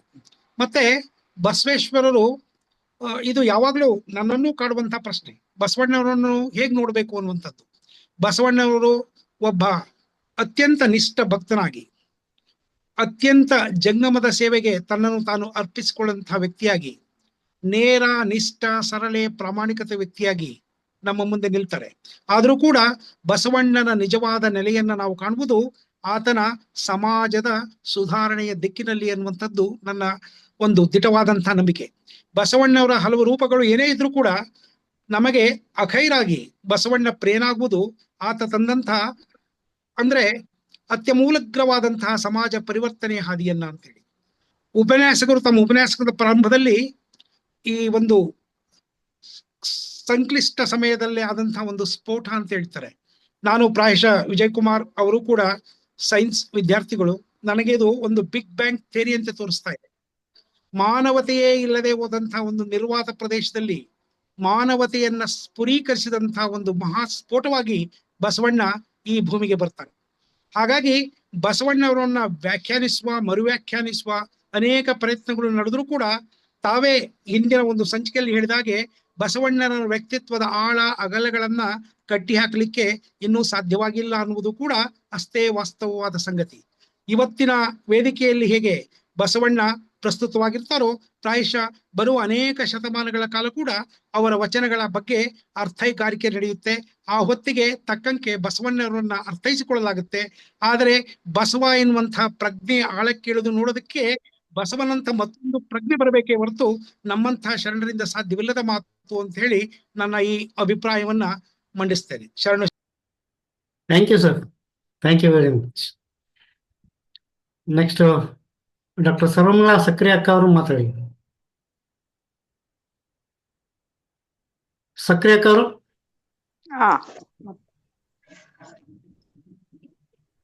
ಕೇಳ್ತಾ ಇದೆ ಅಲ್ರಿ? ಹಾ, ಕೇಳ್ತಾ ಇದೆಯಾ? ಎಲ್ಲರಿಗೂ ಶರಣಾರ್ಥಿಗಳು. ಇವತ್ತಿನ ಉಪನ್ಯಾಸ ಮರೆಯಲು ಸಾಧ್ಯವಾಗದೇ ಇರತಕ್ಕಂತ ಉಪನ್ಯಾಸ, ಬಹಳ ಒಂದು ಮೌಲಿಕವಾದ ಉಪನ್ಯಾಸ. ಕೃಷ್ಣಪ್ಪ ಸರ್, ನಿಮ್ಮ ಒಂದು ಬಸವಣ್ಣನವರು ಕಂಡುಕೊಳ್ಳತಕ್ಕಂತಹ ನಿಮ್ಮ ಒಳನೋಟದ ಒಂದು ತತ್ವಗಳೇನಿದೆಯಲ್ಲ, ಬಹಳ ಒಂದು ಸುಂದರವಾಗಿ ನೀವು ನಿರೂಪಣೆ ಮಾಡಿದ್ರಿ. ಅದು ಬಹಳ ನಮ್ಗೆಲ್ಲ ಬಹಳ ಇಷ್ಟವಾಯ್ತು ಅಂತಂದು ನಿಮ್ಮ ಹತ್ರ ಹೇಳ್ಕೊತೀನಿ. ಯಾಕಂತಂದ್ರೆ ವಚನ ಸಾಹಿತ್ಯ ಅನ್ನುವುದೇನಿದೆಯಲ್ಲ, ಒಂದು ಅಪರೂಪದ ಸಾಹಿತ್ಯ. ಇಡೀ ಜಗತ್ತಿನಲ್ಲಿಯೇ ಒಂದು ಅಪರೂಪದ ಸಾಹಿತ್ಯ ವಚನ ಸಾಹಿತ್ಯ. ಅದೆಲ್ಲ ನಮ್ಗೆ ಗೊತ್ತಿರತಕ್ಕಂಥದ್ದು ವಿಚಾರ. ಈಗ ಬಂಡಾಯ, ದಲಿತ ಮತ್ತು ಬಂಡಾಯದ ಒಂದು ಪ್ರಕ್ರಿಯೆಯನ್ನು ನಾವು ಗಮನಿಸಿದಾಗ ವಚನ ಸಾಹಿತ್ಯಕ್ಕೆ ಬಂಡಾಯ ಸಾಹಿತ್ಯನೇ ಪ್ರೇರಣೆ ಅನ್ನೋದು ನನ್ನ ಅಭಿಪ್ರಾಯ. ಹೌದಲ್ಲ? ಅದನ್ನ ಯಾಕೆ ಅಂತಂದಾಗ ಇದು ಈ ಒಂದು ಬಂಡಾಯ ಸಾಹಿತ್ಯದಲ್ಲಿ ಬರತಕ್ಕಂತ ಒಬ್ಬ ದಲಿತ ಕೆಳವರ್ಗದ ವಚನಕಾರರನ್ನು ನಾವು ಕಾಣ್ತೇವೆ. ಆಮೇಲೆ ಸಾಮಾನ್ಯ ವಚನಕಾರರನ್ನು ಕಾಣ್ತೇವೆ. ಅವರ ಒಂದು ಕಾಯಕ ದೃಷ್ಟಿಕೋನವನ್ನು ಕಾಣ್ತೇವೆ. ಅಲ್ಲಿ ಒಂದು ಶ್ರೇಷ್ಠತೆಯನ್ನು ನಾವು ಕಾಣ್ಬೇಕಾದ್ರೂ ಸಹಿತ ಬಸವಣ್ಣನ ಮೂಲಕನೇ ನಾವು ಕಾಣ್ತೇವೆ. ಇದು ಒಂದು ಪ್ರಸ್ತುತ ಸಂದರ್ಭದಲ್ಲಿ ಇಲ್ಲಿ ಒಂದ್ ನಮ್ಮ ಓದಾಗ್ಲಿ ಬರವಣಿಗೆ ಆಗ್ಲಿ ಅದನ್ನು ನಾವು ಮತ್ತೆ ಮತ್ತೆ ಒರೆ ಹಚ್ಚಿ ನೋಡತಕ್ಕಂಥದ್ದು, ಸಂಶೋಧನೆಗೆ ಅಳವಡಿಸಿ ನೋಡ್ಕೊಳತಕ್ಕಂಥದ್ದು ಇವೆಲ್ಲ ಇತ್ತೀಚಿನ ದಿನಗಳಲ್ಲಿ ಬಹಳ ನಡೀತಾ ಇದೆ ಅಂತಂದು. ಯಾಕಂದ್ರೆ 21ನೇ ಶತಮಾನದಲ್ಲಿ ನಾವು ಸಾಂಸ್ಕೃತಿಕ ನಾಯಕ ಬಸವಣ್ಣನನ್ನು ಕುರಿತು ನಾವು ಸ್ಪಷ್ಟಪಡಿಸಬೇಕಾದರೆ ನೀವು ನೋಡ್ರಿ, ಈಗ ಮುಂದಿನ ಶತಮಾನಗಳಲ್ಲಿಯೂ ಸಹಿತ ಬಸವಣ್ಣ ಒಬ್ಬ ವಿಶೇಷ ಹೊಸ ವ್ಯಕ್ತಿಯಾಗಿಯೇ ಕಾಣ್ತಾನೆ. ಅದ್ರಲ್ಲಿ ಎರಡು ಮಾತಿಲ್ಲ. ಯಾಕಂದ್ರೆ ಆ ವಚನಗಳೇ ಹಾಗಿದ್ದವ ಅನ್ನೋತಕ್ಕಂಥ ನನ್ನ ಅಭಿಪ್ರಾಯ. ಯಾಕಂದ್ರೆ ಒಂದು ಶರಣ ಧರ್ಮದ ಒಂದು ಶ್ರೇಷ್ಠತೆ ಮೌಲಿಕತೆ ಇರುವುದೇ ಆ ಒಂದು ವಚನಗಳಲ್ಲಿ ಅನ್ನೋದು ನನ್ನ ಅಭಿಪ್ರಾಯ. ಅಷ್ಟೇ ಅಲ್ಲ, ಅದು ಅರಿವಿನ ಶ್ರೇಷ್ಠತೆಯ ಸಾರವನ್ನು ಬಿಂಬಿಸತಕ್ಕಂಥದ್ದೇ ವಚನಗಳು ಅಂತ. ಬಸವಣ್ಣ ಒಬ್ಬ ಶಾಂತಿ ದೂತನಾಗಿ ಮತಾಂಧರಿಗೆ ನೈತಿಕತೆಯ ಒಂದು ಅರಿವನ್ನು ಬಿಂಬಿಸಿದಂಥವ್ರು, ವ್ಯಾಖ್ಯಾನವನ್ನು ಕಟ್ಟಿಕೊಟ್ಟಂತವ್ರು ಬಸವಣ್ಣ ಅಂತ. ಹೀಗಾಗಿ ಸಾಮಾನ್ಯ ವಚನಗಳಲ್ಲಿ ನೀವು ಅಸಾಮಾನ್ಯವಾದ ಒಂದು ತತ್ವ ನಿವೇದನೆಯನ್ನು ಹಂಚಿಕೊಂಡು ನಮ್ಮ ವೇದಿಕೆಯ ಗಂಭೀರತೆಯನ್ನು ನೀವು ಹೆಚ್ಚಿಸಿದ್ದೀರಾ. ನಮ್ಮ ವೇದಿಕೆಯ ಪರವಾಗಿ ನಿಮಗೆ ನಮ್ಮೆಲ್ಲರ ಪರವಾಗಿ ಶರಣಾರ್ಥಿಗಳು ಸರ್. ಮತ್ತೆ ನಿಮ್ಮಿಂದ ಮುಂದಿನ ಉಪನ್ಯಾಸ ಕೇಳಬೇಕು ಅನ್ನತಕ್ಕಂಥ ಕಾತುರತೆ ನಮಗೆಲ್ಲ ಇದೆ. ನಿಮ್ಮ ಒಂದು ಅಪರೂಪದ ಉಪನ್ಯಾಸ ನಾವು ಮರೆಯೋದಿಲ್ಲ. ಶರಣಾರ್ಥಿಗಳು. ಡಾಕ್ಟರ್ ಸರ್ವಮಂಗಳ ಸಕ್ರೆ ಅವರು ನಮ್ಮ ವಚನ ಮಂದಾರ ವೇದಿಕೆಯ ಸಂಸ್ಥಾಪಕ ಸದಸ್ಯರು, ಅತ್ಯಂತ ಪ್ರಬುದ್ಧ ವಚನ ಸಾಹಿತ್ಯದ ಆರಾಧಕರು ಅಂತ ಹೇಳಕ್ಕಿಲ್ಲಿ ನಮಗೆ ಹೆಮ್ಮೆ ಅನಿಸ್ತದೆ. ರಾಯಚೂರಿನ ಕಾಲೇಜಿನಲ್ಲಿ LVD ಕಾಲೇಜಿನಲ್ಲಿ ಪ್ರೊಫೆಸರ್ ಆಗಿ ರಿಟೈರ್ಡ್ ಆದಂಥವ್ರು, ಬಹಳ ಅದ್ಭುತ ಚಿಂತಕಿ ಅಂತ ಹೇಳಕ್ಕೆ ನಮ್ಗೆ ಹೆಮ್ಮೆ. ಅವಾಗ ವಚನ ಮಂದಾರದ ಒಬ್ಬ ಹಿರಿಯ ಸದಸ್ಯರು ಅವರು. ಅಕ್ಕ ಅವರೇ, ಥ್ಯಾಂಕ್ ಯು. ಮುಂದೆ ಪುಷ್ಪಾವತಿ ಶಲ್ವಾಡಿ ಮಠ ಅವರು ಮಾತಾಡ್ತಾರ. ಹಾ ಸರ್, ಬ್ರೀಫ್, ಕೀಪ್ ಇಟ್. ಮಾತಾಡ್ತೀನಿ. Okay sir. ಎಲ್ರಿಗೂ ಶರಣಾರ್ಥಿಗಳು. ಸರ್, ಡಾಕ್ಟರ್ ಕೃಷ್ಣಪ್ಪ ಸರ್ ತುಂಬಾ ಚೆನ್ನಾಗಿ ಮಾತಾಡಿದ್ರಿ. ನಿಮ್ಗೊಂದು ಪ್ರಶ್ನೆ ನನ್ನೊಳಗೆ ಕಾಡ್ತಾ ಇರೋದು, ಮತ್ತದು ಎಲ್ಲ ಬಸವ ಪ್ರಿಯರಿಗೂ ಕೂಡ ಅದೊಂದು ಪ್ರಶ್ನೆ ಅಂತ ನಾನು ಹೇಳಕ್ ಇಷ್ಟಪಡ್ತಾ ಇದ್ದೇನೆ. ನೇರವಾಗಿ ಅದನ್ನ ಕೇಳ್ಬಿಡ್ತೇನೆ. ಬಹಳ ಚೆನ್ನಾಗಿ ಮಾತಾಡಿದ್ರಿ ಸರ್. ನೀವೊಬ್ಬ ಪ್ರಬುದ್ಧ ಚಿಂತಕರು, ಅಧ್ಯಯನಶೀಲರು ಅಂತ ಗೊತ್ತಾಯ್ತು. ಮಾತಿನ ಮೇಲೆ ತುಂಬಾ ಏನು ಅಧ್ಯಯನಶೀಲತೆ ಇತ್ತು ಅನ್ನುವಂಥದ್ದು ಗೊತ್ತಾಯ್ತು. ಮತ್ತೆ ಈ ಬಸವಣ್ಣವ್ರ ಕುರಿತು ಸಾಕಷ್ಟು ವಿಷಯಗಳು ನೀವು ಬುದ್ಧನಿಂದ ಹಿಡಿದು ಅಶೋಕ, ಮಹಾವೀರ, ಬಹಳ ಒಳ್ಳೆ ಬ್ಯಾಕ್ ಗ್ರೌಂಡ್ ಅನ್ನ ನೀವು ಕೊಟ್ಟಿದ್ದೀರಿ ಸರ್. ಬಸವಣ್ಣವರು ನಿಜಕ್ಕೂ 12ನೇ ಶತಮಾನದ ಒಬ್ಬ ಯುಗ ಪುರುಷ ಅಂತ ನಾವೆಲ್ಲರೂ ಒಪ್ಕೊಂಡಿದ್ದೀವಿ. ನಾನು ಕೂಡ ಒಬ್ಬ ಪದವಿ ಕಾಲೇಜಿನ ಉಪನ್ಯಾಸಕಿ. ಅವರು 21ನೇ ಶತಮಾನದವರೆಗೂ ವಿಸ್ತರಿಸ್ಕೊಳ್ತಾರೆ, ಮುಂದೆನೂ ವಿಸ್ತರಿಸ್ಕೊಳ್ತಾರೆ. ಅದನ್ನ ಮೇಡಮ್ ಅವರು ಹೇಳಿದ್ರು, ಶಿವಪ್ರಕಾಶ್ ಸರ್ ಹೇಳಿದ್ರು. ಇದಕ್ಕೆ ಎರಡು ಮಾತಿಲ್ಲ. ಆದ್ರೆ ಸರ್, ನೀವು ಬಸವಣ್ಣ ಇವತ್ ಯಾಕೆ ಬೇಕು ಅಂತ ಅನ್ನುವಂಥದ್ದನ್ನ ನಾವೆಲ್ಲರೂ ಚಿಂತನೆ ಮಾಡ್ತಾ ಇರುವಾಗ್ಲೇ ಬಸವಣ್ಣನವ್ರ ಕುರಿತಾದಂತಹ ಒಂದಿಷ್ಟು ಅವಹೇಳನಗಳು ಈಗ ಘಟನೆಗಳು ನಡೆದಿದ್ದಾವೆ. ಬಸವಣ್ಣನವರು ರಾಮನ ಅವತಾರ ಅಂತ ಹೇಳಿಕೆಗಳನ್ನ ನಾನು ಕೇಳ್ಪಟ್ಟಿದ್ದೇನೆ. ನಾನು ಕೆಲವು ನನ್ನ ಉಪನ್ಯಾಸದಲ್ಲಿ ಅದನ್ನ ಖಂಡಿಸಿದ್ದೇನೆ. ಯಾಕೆಂದ್ರೆ ಜನ್ಮವನ್ನೇ ಒಪ್ಕೊಂಡಿಲ್ಲ ಬಸವಣ್ಣವರು. ಮತ್ತೆ ಲೋಕವೇ ಕರ್ತಾರ ಕಮ್ಮಟ ಅಂತ ಅನ್ಕೊಂಡಂತವ್ರು ರಾಮನಿಗೆ ಹೋಲಿಸ್ತಾರೆ ಅಂತಂದಾಗ ಒಂದಿಷ್ಟು ಬೇಸರ ಮತ್ತು ಪ್ರಶ್ನೆಗಳು ನೇರವಾಗಿ ನಾನು ವೇದಿಕೆಯಲ್ಲಿ ಕೂಡ ಹಂಚಿಕೊಂಡಿದ್ದೇನೆ. ಇದು ಒಂದು. ಅದ್ರ ಜೊತೆಗೆ ಇವತ್ತು ವಚನಗಳನ್ನ ಇಟ್ಕೊಂಡು ಅವು ಬಹಳ ಕಡಿಮೆ ಸಂಖ್ಯೆಯಲ್ಲಿದ್ದಾವೆ, ಅದನ್ನ ಇಟ್ಕೊಂಡೇ ಒಂದು ಧರ್ಮ ಕಟ್ಟಕ್ ಹೊಂಟಿದ್ದೀರಿ ಅಂತ ಅವಹೇಳನಕಾರ ಆದಂತಹ ಕೆಲವೊಂದು ವಿಚಾರಗಳು ಕೂಡ ನಡೀತಾ ಇದ್ದಾವೆ. ವಚನ ಸಾಹಿತ್ಯ ಮತ್ತು ವಚನಗಳನ್ನ ತಿರ್ಚುವಂತಹ ಒಂದು ಕೆಲಸಗಳು ಇಲ್ಲಿ ನಡೀತಾ ಇದ್ದಾವೆ ಪ್ರಸ್ತುತವಾಗಿ. ಅನಂತರ ನೀವೆಲ್ಲ ಸಾಕಷ್ಟು ಪ್ರಬುದ್ಧ ವಿಶ್ವವಿದ್ಯಾಲಯದ ಪ್ರಾಧ್ಯಾಪಕರ ಹೆಸರನ್ನ ಹೇಳಿದ್ರಿ. ನನಗನ್ಸುತ್ತೆ ನನ್ನನ್ನ ಮೊದಲು ಮಾಡ್ಕೊಂಡು ನಾವು ಬಸವಣ್ಣವ್ರ ಕುರಿತು, ಬಸವ ಧರ್ಮದ ಕುರಿತು, ತತ್ವಗಳ ಕುರಿತು ಚಂದ ಮಾತಾಡ್ತೇವಿ, ಬಹಳ ಚಂದನು ಬರಿತೇವಿ, ಬಹಳಷ್ಟು ರೊಕ್ಕನು ಮಾಡೇವಿ, ಪುಸ್ತಕ ಬರೆದು. ನಮ್ಮ ಮಠಾಧೀಶರುಗಳು ಬಸವಣ್ಣ ಹೆಸರು ಹೇಳಿ ಏನೆಲ್ಲಾ ಕೆಲ್ಸಗಳನ್ನ ಮಾಡ್ಕೊಂತಾರ. ಆದ್ರೆ ಇಂತಹ ಒಂದು ಕೃತ್ಯಗಳು, ಇಂತಹ ಒಂದು ಘಟನೆಗಳು ನಡೆದಾಗ ಯಾಕೆ ಪ್ರತಿಭಟನೆಗಳಾಗ್ತಿಲ್ಲ? ಯಾಕಂದ್ರೆ ಬಸವಣ್ಣನವರು ಫಸ್ಟ್ ಮಾಡಿದ್ದು ಪ್ರಶ್ನೆ, ಪ್ರತಿಭಟನೆ, ನಿರಾಕರಣೆ, ಅದಕ್ಕೊಂದು ಪರ್ಯಾಯ ವ್ಯವಸ್ಥೆ. ಹೌದು. ನಾವೆಲ್ಲ ಬಸವಣ್ಣವ್ರನ್ನ ತುಂಬಾ ಹೊಗಳ್ತೀವಿ, ಮೆಚ್ಕೊಳ್ತೀವಿ, ಎಲ್ರು ಮಾತಾಡ್ತೀವಿ. ಆದ್ರೆ ನಿಜ ಆಚರಣೆ ಅನ್ನೋದು ಇವತ್ತು ಯಾಕೆ ಆಗ್ತಿಲ್ಲ ಅನ್ನುವಂಥದ್ದೊಂದು ನೋವು, ಮತ್ತೊಂದು ನಿಮ್ ಪ್ರಶ್ನೆ. ಇದು ಮರು ಆಲೋಚನೆನೂ ಕೂಡ ಹೌದು. ಹೌದು ಹೌದು ಕರೆಕ್ಟ್ ಇದೆ ಮೇಡಮ್. ಅಲ್ಲ ಪ್ರಸ್ತುತ ಅದಕ್ಕೆ ನಿಮ್ಮಿಂದ ಪ್ರಬುದ್ಧರು ಮತ್ತೆ ಬಸವಣ್ಣನ ತತ್ವಗಳನ್ನ ನಾವೆಲ್ಲ ಪ್ರೀತಿಸೋರು, ನಿಮ್ಮಿಂದನೂ ಒಂದು ಸಹೃದಯದ ಉತ್ತರ ನನಗ್ ಬೇಕಾಗಿದೆ. ಯಾಕಂದ್ರೆ ಎಲ್ಲೂ ನನಗ್ ಸಿಗ್ತಾ ಇಲ್ಲ ಅದು. ಖಂಡಿತ ಕರೆಕ್ಟ್ ಇದೆ ಮೇಡಮ್. ಹೌದು, ಎಲ್ರೂ ಹೇಳೋರೆ, ಆದ್ರೆ ನಡ್ಕೊಳ್ಳೋರು ಯಾರು ಹಾಗೆ ಅಂತ ಹೇಳಿ. ಬಸವನನ್ನ ಮರುಕಟ್ಟುವ ಒಂದು ಪ್ರಯತ್ನವನ್ನು ಮಾಡೋ ನಿಟ್ಟಿನಲ್ಲಿ ನಾವೆಲ್ಲರೂ ಕೂಡ ತರಗತಿ ಕೋಣೆಯಲ್ಲೂ ಪ್ರಯತ್ನ ಪಡ್ತಾ ಇದ್ದೀವಿ. ಮತ್ತೆ ಹೊರಗನೂ ಕೂಡ ಆ ತರದೊಂದು ಆಲೋಚನೆಯನ್ನ ಕಟ್ಕೊಡೋ ಪ್ರಯತ್ನವನ್ನ ನಿರಂತರವಾಗಿ ಮಾಡ್ತಾ ಇದ್ವಿ. ಆದ್ರೆ ನೀವೆತ್ತಿದಂತ ಪ್ರಶ್ನೆಗಳಿದೆಯಲ್ಲ, ಯಾಕೆ ಬಸವಣ್ಣನ ಇತ್ತೀಚೆಗೆ ಬಹಳ ಅವಹೇಳನವನ್ನ ಮಾಡ್ತಾ ಇದೆ, ಮತ್ತೆ ಕೆಲವೇ ವಚನಗಳ ಮೂಲಕ ನಾವು ಬಸವನನ್ನ ಮತ್ತೆ ಅರ್ಥ ಮಾಡ್ಕೊಳಕ್ ಸಾಧ್ಯನಾ ಅನ್ನೋ ಪ್ರಶ್ನೆಗಳಿದೆಯಲ್ಲ, ಮತ್ತೆ ಯಾರು ಅವಹೇಳನ ಮಾಡ್ತಾರೆ ಅವ್ರ ವಿರುದ್ಧ ನಾವು ಯಾಕೆ ಪ್ರತಿಭಟಿಸ್ತಾ ಇಲ್ಲ ಅನ್ನೋ ಪ್ರಶ್ನೆಗಳಿದೆಯಲ್ಲ, ಸಮಕಾಲೀನವಾಗಿ ನೀವು ಕೇಳಿದಂತ ನೈಜ ಪ್ರಶ್ನೆಗಳನ್ನ ಮೇಡಮ್. ಪ್ರತಿಯೊಬ್ರು ಕೂಡ ಇವತ್ತಿನ ಸಮಾಜವನ್ನ ಬಹಳ ಸೂಕ್ಷ್ಮವಾಗಿ ಗಮನಿಸ್ತಕ್ಕಂಥವ್ರೆಲ್ಲರೂ ಕೇಳ್ತಕ್ಕಂಥ ಪ್ರಶ್ನೆಗಳಿವು. ನನಗೆ ಒಂದು ಅನ್ಸುತ್ತೆ ಮೇಡಮ್, ನನ್ನ ವೈಯಕ್ತಿಕವಾಗಿ ನನ್ನ ಅನುಭವಕ್ಕೆ ಬಂದಂಥದ್ದು ಒಂದು, ಇವತ್ತೆಲ್ಲರೂ ಕೂಡ ಮಾನವ ಕೋಟಿ ಏನಿದೆ, ಅವ್ರು ಹೇಗಿರ್ಲಿ, ಪ್ರಜ್ಞಾವಂತರಾಗಿರ್ಲಿ ಅಥವಾ ಏನೋ ಅವ್ರು ಸಾಮಾನ್ಯ ಅವ್ರು ಬದುಕಟ್ಕೊಂಡಿರ್ಲಿ, ಎಲ್ರು ಯೋಚನೆ ಮಾಡ್ತಾ ಇರೋ ನೆಲೆ ಹೇಗಿದೆ ಅಂದ್ರೆ ಸೇಫರ್ ಝೋನ್ ಅಲ್ಲಿ ಇರೋದಕ್ಕೆ ಪ್ರಯತ್ನ ಪಡ್ತಾ ಇದ್ದಾರೆ.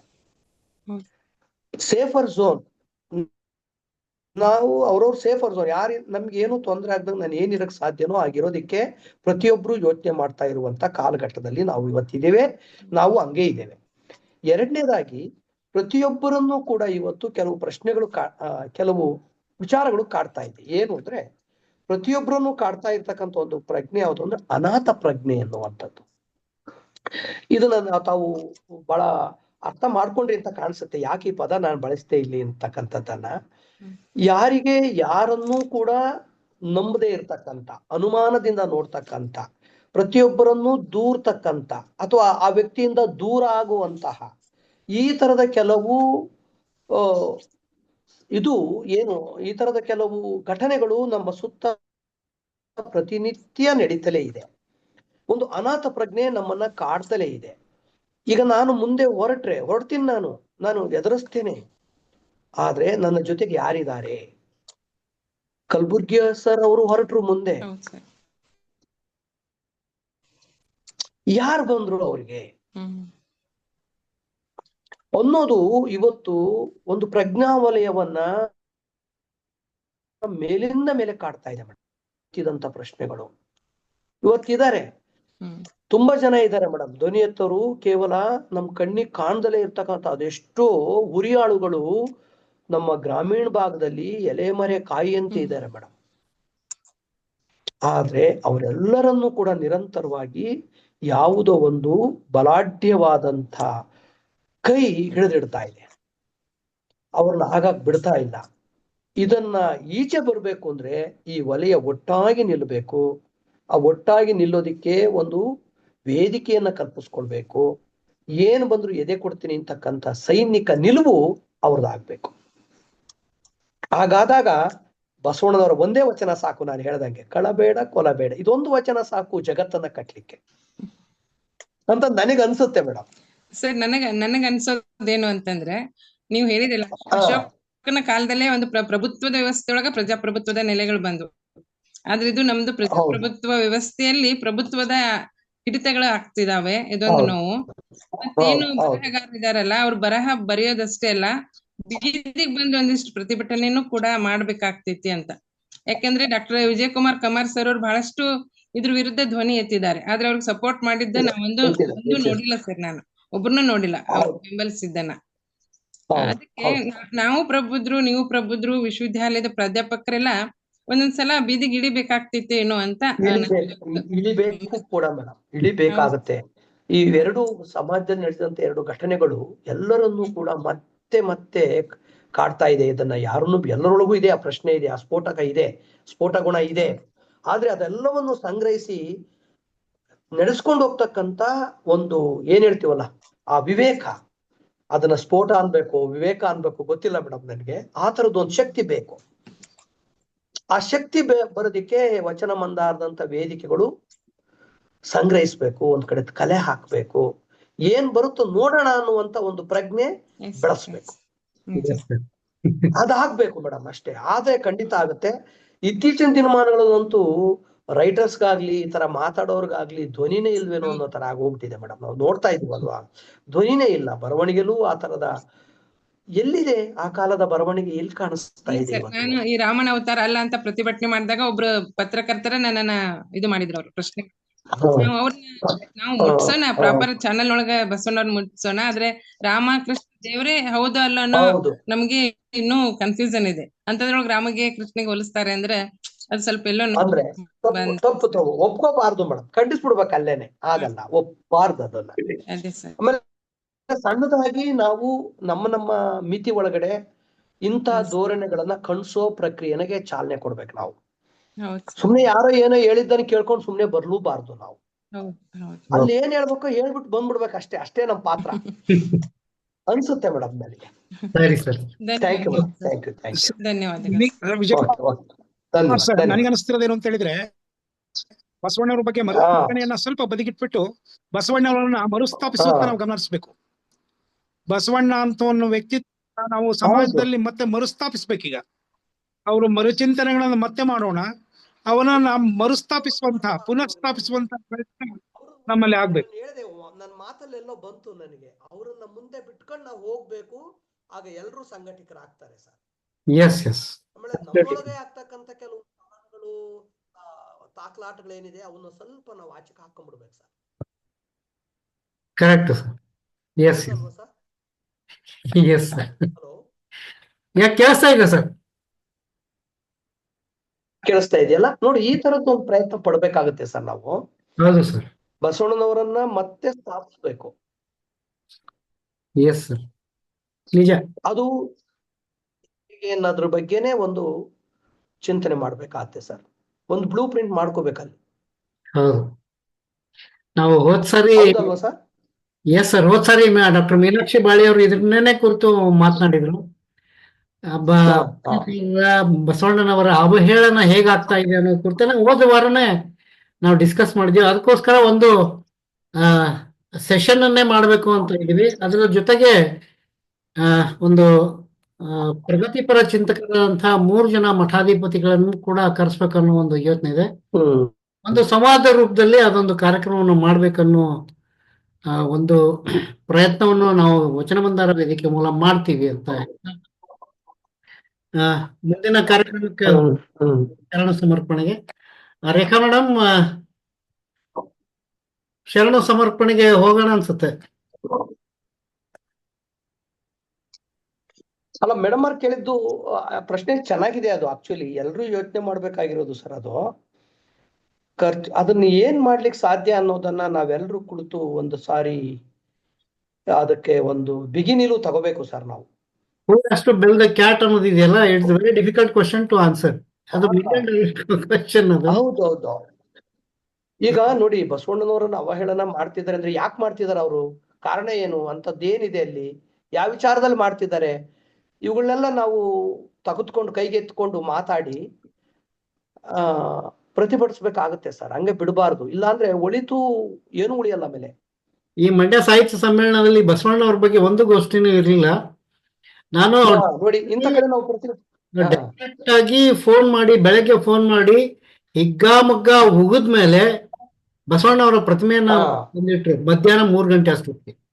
ಅದ್ರ ಎದುರುಗಡೆ ನಮ್ಮವ್ರು ಕೂತ್ಕೊಂಡು ಏನ್ ಫೋಟೋ ತೆಗ್ಸಿದ್ದು ಮಂಡ್ಯ ಸಾಹಿತ್ಯ ಸಮ್ಮೇಳನದಲ್ಲಿ ಬಸವಣ್ಣವ್ರದ್ದು ಇಟ್ಟವ್ರೆ ಅಂತ ಎಲ್ಲಾರು ತೆಗೆಸ್ಕೊಂಡು. ಬಟ್ ಒಬ್ರಾದ್ರೂ ಅದ್ರ ವಿರುದ್ಧ ಚಕಾರ ಒಬ್ರು ಇಲ್ಲ. That's a different story. Let us discuss in a different forum ಅಂತ ನನಗನ್ಸುತ್ತೆ. Rekha madam, let us go to ಶರಣು ಸಮರ್ಪಣೆ ಅನ್ಸುತ್ತೆ. ಮುಂದುವರ್ಸಿ ರೇಖಾ ಮೇಡಮ್, ಮುಂದುವರ್ಸಿ. ಹಾ ಸರ್.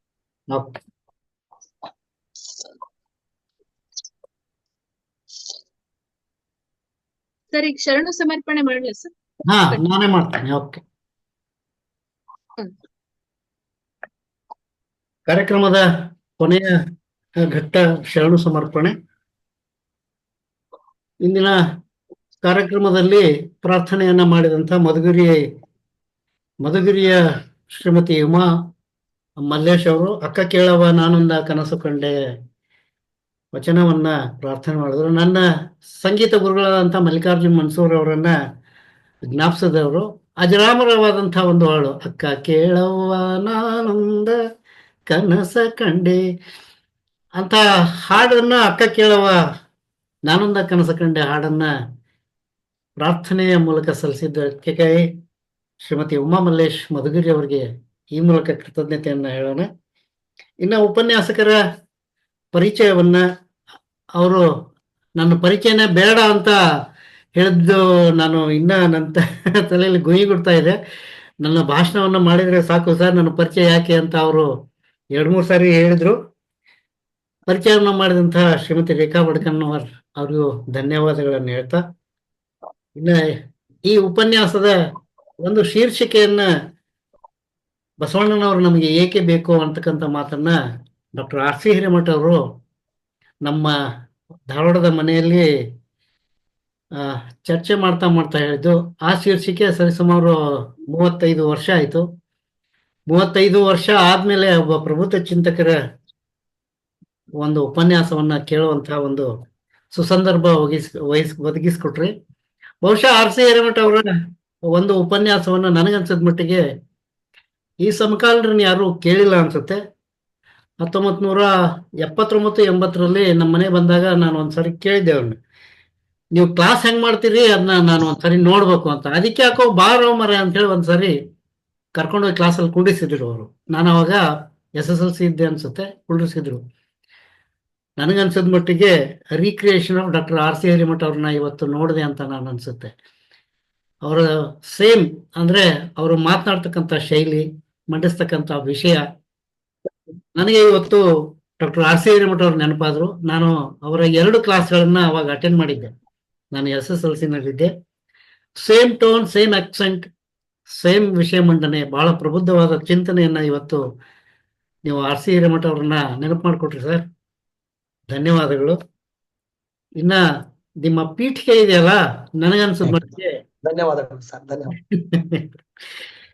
ಪೀಠಿಕೆ ಇದೆಯಲ್ಲ, ಸರಿಸುಮಾರು 9 ಜನರ ವಿದ್ವಾಂಸರ ಬೆಳೆದು ಬಂದ ದಾರಿ ಏನಿದೆಯಲ್ಲ, ಬುದ್ಧನಿಂದ ಹಿಡಿದು ಕುವೆಂಪು ಅವರ ಆಗುನಿ ನಿಕೇತನವರೆಗೂ ಹೇಳಿದ್ದಿದೆಯಲ್ಲ, ಅದನ್ನ ಕಂಪೇರ್ ಮಾಡಿದಿರಲ್ಲ, ಇಟ್ಸ್ ಅ ವೆರಿ ಯುನಿಕ್ ಅಂತ ನನಗನ್ಸ್ತದೆ. ಬುದ್ಧ ಶಾಂತಿಪ್ರಿಯ ಮಹಾವೀರ ಪರಿತ್ಯಾಗಿ, ಅಶೋಕ ಪ್ರಭುತ್ವವನ್ನ ಬಹಿಷ್ಕರಿಸಿದಂಥವನು, ಹರ್ಷವರ್ಧನ ಪ್ರಜೆಗಳೇ ದೇವರು ಅಂತ ಹೇಳಿದಂಥವನು, ಮಯೂರ ಪ್ರಜಾ ಸೇವೆಯನ್ನೇ ಮಾಡಿದಂಥ ಪುಲಿಕೇಶಿ ಒಬ್ಬ ಕವಿ, ಕ್ಷಾತ್ರದಲ್ಲಿಯೂ ತಾನೊಂದೇ ಒಲಂ ಅಂತ ಹೇಳಿದ್ದು ಕುವೆಂಪು ಅವರು ಆಗುನಿ ಅನಿಕೇತನ. ಇವೆಲ್ಲ ಈ ವಚನ ಸಾಹಿತ್ಯಕ್ಕೆ ಎಂಥ ಒಂದು ದೊಡ್ಡ ಕೋರಿಲೇಷನ್ ಅನ್ನ ಒದಗಿಸ್ಕೊಟ್ರಿ ಸರ್. ಬಹಳ ಆ ಒಂದು ಪೀಠಿಕೆ ಇದೆಯಲ್ಲ, ಇಟ್ಸ್ ಹೈಲೈಟ್, ಟುಡೇಸ್ ಹೈಲೈಟ್ ಅಂತ ನನಗನ್ಸುತ್ತೆ.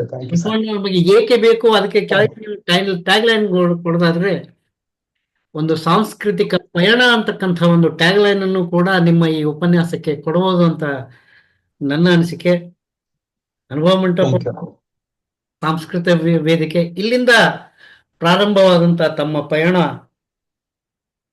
ಹರಳೆಯನವರ ಪಾದರಕ್ಷೆಯ ವಿಚಾರಕ್ಕೂ ಕೂಡ ಬಂದು ನಿಲ್ಲೋವರೆಗೂ ಆ ನಿರಂತರ ಪಯಣ ಏನಿದೆಯಲ್ಲ, ಬಹಳ ಅದ್ಭುತವಾದ ಚಿಂತನೆ. ಸರಿಸುಮಾರು 15 ವಚನಗಳ ಮೂಲಕ ಈ ಬಸವಣ್ಣ ನಮಗೆ ಏಕೆ ಬೇಕು ಅಂತಕ್ಕಂಥ ವಿಚಾರವನ್ನ ತಾವು ಕಟ್ಕೊಟ್ರಿ ಸರ್. ಬಹಳ ಅದ್ಭುತವಾದ ಚಿಂತನೆ. ಬಸವಣ್ಣನವರನ್ನ ಮುಖಾಮುಖಿ ಆಗೋದರ ಮೂಲಕ ಇಂದಿನ ಚಿಂತನೆಗಳಿಗೆ ಉತ್ತರವನ್ನ ಕಂಡುಕೊಳ್ಬೇಕು. ಅದರ ಜೊತೆಗೆ ನಾವು ಶಿಕ್ಷಕರಾದವರು ಏನ್ ಮಾಡ್ಬೇಕು ಅಂತಕ್ಕಂಥ ವಿಚಾರವನ್ನ ತಿಳಿಸ್ಕೊಟ್ರಲ್ಲ, ಬಹಳ ಸುಂದರವಾದ ಒಂದು ಪಯಣವನ್ನ ನಾವು ಇವತ್ತು ನೋಡಿದ್ವಿ. 1330ಕ್ಕೂ ಹೆಚ್ಚು ವಚನಗಳನ್ನು ನಾವು ಬಸವಣ್ಣನವರ ವಚನಗಳನ್ನ ಅವಲೋಕಿಸಿದಾಗ ಇವೆಲ್ಲ ವಚನಗಳು ಆತ್ಮವಿಮರ್ಶೆಯ ವಚನಗಳು ಅಂತ ನನಗನ್ಸದೆ. ಯಾಕಂದ್ರೆ ಆ ವಚನ ಸಾಹಿತ್ಯದಲ್ಲಿ ಇರ್ಲಾರ್ದೇ ಇರ್ತಕ್ಕಂಥ ಒಂದು ತತ್ವ ಸಿದ್ಧಾಂತಗಳು ಇಲ್ಲ ಅಂತ ಎಲ್ಲ ವಿದ್ವಾಂಸರು ಎಲ್ಲ ಮಹನೀಯರು ಒಪ್ಕೊಂಡಿದ್ದಿಲ್ಲ.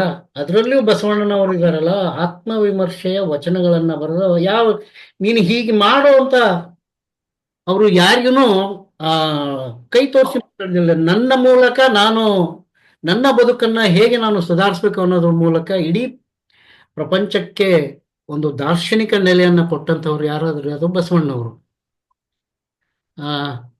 ಬಹಳ ಅದ್ಭುತವಾದಂತಹ ಒಂದು ಚಿಂತನೆ. ನಾನು ಮಹಾದೇವ್ ಬಣಕಾರ್ ಅವರ ಒಂದು ಉಪನ್ಯಾಸವನ್ನ ಕೇಳ್ತಾ ಇದ್ದೆ. ನಾನು ಬಹಳ ಚಿಕ್ಕವನು. ಅವರು ಹೇಳಿದ್ದನ್ನ ಇಲ್ಲಿ ತಮ್ಮ ಈ ಬಸವಣ್ಣ ನಮಗೆ ಯಾಕೆ ಬೇಕು ಅಂತಕ್ಕಂಥ ಮಾತನ್ನ ಡಾಕ್ಟರ್ ಮಹಾದೇವ್ ಬಣಕಾರ್ ಅವರು ಹೇಳಿದ್ದನ್ನ ಇಲ್ಲಿ ನೆನೆಸ್ಕೋಬೇಕು ನಾವು.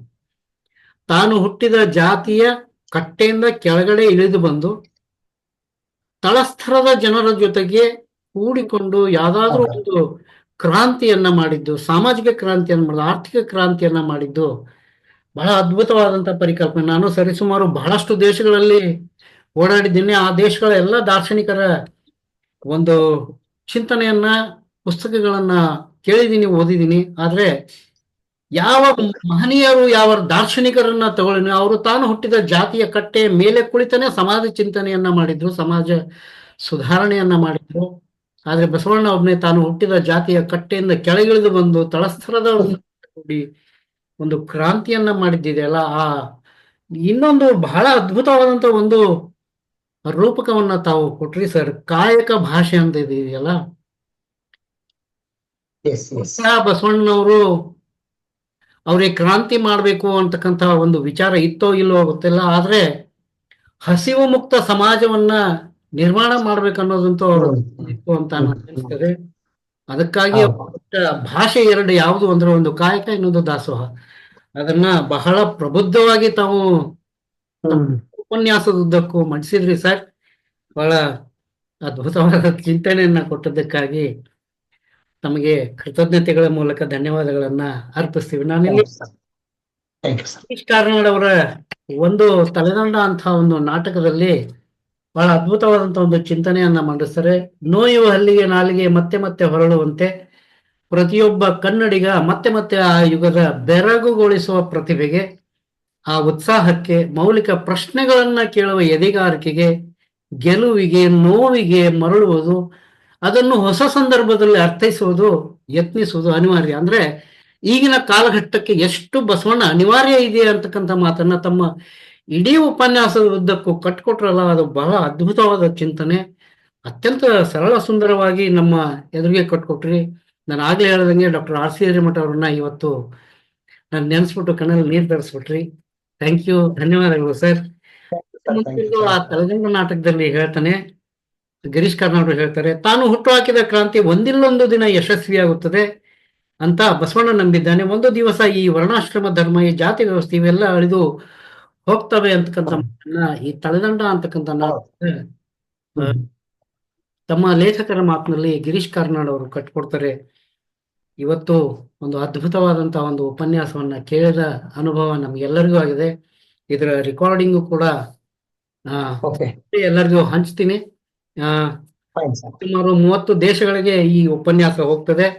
ಹಾಗಾಗಿ ಈ ಒಂದು ಚಿಂತನೆಗೆ ಸರಿಸುಮಾರು ನನಗನ್ಸುವ ಒಂದು 10-15 ಸಾವಿರ ವ್ಯೂವರ್ಶಿಪ್ ಬರುತ್ತೆ ಅಂತ ನನ್ನ ಅನಿಸಿಕೆ. ಇನ್ನು ಈ ಕಾರ್ಯಕ್ರಮವನ್ನ ಅಚ್ಚುಕಟ್ಟಾಗಿ ನಿರ್ವಹಣೆ ಮಾಡಿದಂಥ ಶ್ರೀಮತಿ ರೇಖಾ ವಡ್ಕಣ್ಣವರ ಲಕ್ಷ್ಮೇಶ್ವರ ಅವರಿಗೂ ಕೂಡ ಹೃತ್ಪೂರ್ವಕವಾದಂತಹ ಒಂದು ಧನ್ಯವಾದಗಳನ್ನ ಹೇಳ್ತೀವಿ. ಅವ್ರು ಎಷ್ಟು ಪ್ರಿಪೇರ್ ಆಗ್ತಾರೆ ಅಂದ್ರೆ ಸರಿಸುಮಾರು 15 ವಚನಗಳನ್ನ ರೆಡಿ ಮಾಡ್ಕೊಡೋ, ಅದರಲ್ಲಿ 3 ವಚನಗಳನ್ನ ಮಾತ್ರ ಹೇಳೋದಕ್ಕೆ ಅವಕಾಶ ಸಿಕ್ತು. ಒಂದು ಶಿಸ್ತಿನ ಮೂಲಕ ಒಂದು ಕಾರ್ಯಕ್ರಮವನ್ನ ನಿರ್ವಹಣೆ ಮಾಡಿದ್ದಕ್ಕಾಗಿ ರೇಖಾ ವಡ್ಕಣ್ಣ ಅವ್ರಿಗೂ ಧನ್ಯವಾದಗಳನ್ನು ಹೇಳ್ತಾ, ಸಂವಾದದಲ್ಲಿ ಪಾಲ್ಗೊಂಡಂತ ಶ್ರೀ ಶಿವಪ್ರಕಾಶ್, ಡಾಕ್ಟರ್ ಸರ್ವಮಂಗಳ ಸಕ್ಕರೆ ಅವರಿಗೂ, ಶಲವಡಿ ಮಠ ಅವರಿಗೂ ಧನ್ಯವಾದಗಳನ್ನ ಹೇಳ್ತಾ, ರವೀಂದ್ರನಾಥ್ ಟ್ಯಾಗೋರ್ ಅವರ ಒಂದು ಹಾಡು ಇಲ್ಲಿ ನನಗೆ ನೆನಪಾಗ್ತದೆ. ಯಾಕಂದ್ರೆ ಈ ವಚನ ಸಾಹಿತ್ಯದ ಒಂದು ಅವಹೇಳನ ಮತ್ತು ಕಡೆಗಣನೆಗೆ ಈ ಒಂದು ಬೆಂಗಾಲಿ ಸಾಂಗ್ ಬಹಳ ಅದ್ಭುತ ಅನ್ಸ್ತದೆ. ಜ್ಯೋತಿ ತೋರ ದಕ್ಷಿಣ ಕಿವನ ಆಸೆ ಏಕ್ಲ ಚಲೋರಿ, ನಿನ್ ಜೊತೆ ಯಾರಾದ್ರೂ ಬರ್ದೇ ಇದ್ರು ಚಿಂತೆ ಇಲ್ಲ, ನೀನು ಒಬ್ನೇ ಹೋಗು ಅಂತಕ್ಕಂಥ ಮಾತನ್ನ ರವೀಂದ್ರನಾಥ್ ಟ್ಯಾಗೋರ್ ಅವರು ತಮ್ಮ ಗೀತಾಂಜಲಿಯ 3ನೇ ಕವನದಲ್ಲಿ ಹೇಳ್ತಾರೆ, ಜ್ಯೋತಿತವರ ದಕ್ಷಿಣಿ ಕಿವನ ಆಸೆ ಎಕ್ಲ ಚಲೋರೆ ಅಂತಕ್ಕಂಥದ್ದು ಬಸವಣ್ಣವರು ಮಾಡಿದ್ದೇನೆ. ಅದು ಇಡೀ ಪ್ರಭುತ್ವವನ್ನ ಎದುರು ಹಾಕೊಂಡು ಒಬ್ಬರೇ ಒಬ್ರು ನಡೆದೋದ್ರಲ್ಲ, ಅಂತ ಕಾರ್ಯವನ್ನ ನಾವೆಲ್ಲರೂ ಮಾಡಬೇಕಾಗಿದೆ. ಯಾರು ಬರ್ದೇ ಇದ್ರು ಚಿಂತೆ ಇಲ್ಲ, ನಮ್ಮಷ್ಟಕ್ಕೆ ನಾವೇ ಕೆಲಸ ಮಾಡ್ಕೊಂಡು ಹೋಗ್ತಾನ ಅಂತ ಹೇಳ್ತಾ ಒಂದು ಅದ್ಭುತವಾದ ಉಪನ್ಯಾಸವನ್ನ, ಅದ್ಭುತವಾದ ನಿರ್ವಹಣೆಯನ್ನ, ಅದ್ಭುತವಾದಂತ ಸಂವಾದನೆಯನ್ನ ಮಂಡಿಸಿದ್ದಕ್ಕಾಗಿ ಎಲ್ಲರಿಗೂ ಕೃತಜ್ಞತೆಗಳನ್ನ ಅರ್ಥಿಸ್ತಾ, ಮುಂದಿನ ವಾರ ಮತ್ತೊಂದು ಅದ್ಭುತವಾದಂತ ಒಂದು ವಿಷಯವನ್ನ ದಿನಾಂಕ 4/1/2025 ಹೊಸ ವರ್ಷದ ಪ್ರಥಮ ಉಪನ್ಯಾಸಕರಾಗಿ ಶ್ರೀ ವಿಜಯ್ ತೇಲಿ ಬೆಳಗಾವಿ ಅವರು ಮಾತನಾಡಿದ್ದಾರೆ. ಮಾತೆಂಬುದು ಜ್ಯೋತಿರ್ಲಿಂಗ ಅಂತಕ್ಕಂಥ ಒಂದು ವಿಷಯದ ಅಂದ್ರೆ ವಚನ ಸಾಹಿತ್ಯದಲ್ಲಿ ಮಾತಿಗೆ ಎಷ್ಟು ಶಕ್ತಿ ಇದೆ ಅಂತಕ್ಕಂಥ ಒಂದು ವಿಷಯದಲ್ಲಿ ಬಹಳ ಅದ್ಭುತವಾದಂತಹ ಒಂದು ಚಿಂತನೆಯನ್ನ ಮಂಡಿಸಲಿದ್ದಾರೆ. ಮುಂದಿನ ವಾರವೂ ಸಹ ಶ್ರೀ ವಿಜಯ್ ತೇಲಿ ಅವರ ಉಪನ್ಯಾಸಕ್ಕಾಗಿ ನಾವು ಕಾಯೋಣ. ಹೀಗೆ ವಚನ ಸಾಹಿತ್ಯದ ತೇರನ್ನ ನಮ್ಮ ಹೆಗಲ ಮೇಲೆ ಹೊತ್ಕೊಂಡು ಆ ತೇರನ್ನ ಏಳೋಣ ಅಂತ ಹೇಳಿ ಎಲ್ಲರಿಗೂ ಶುಭಾಶಯಗಳನ್ನ ತಿಳಿಸ್ತಾ ನನ್ನ ಈ ಶರಣು ಸಮರ್ಪಣೆಗೆ ವಿರಾಮ ಹೇಳ್ತೇನೆ. ಶರಣಾರ್ಥಿಗಳು. Rekha madam, you can conclude the meeting please.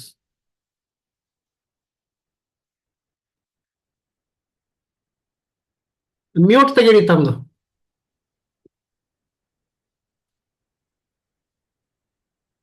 Rekha madam mute ತೆಗೀರಿ.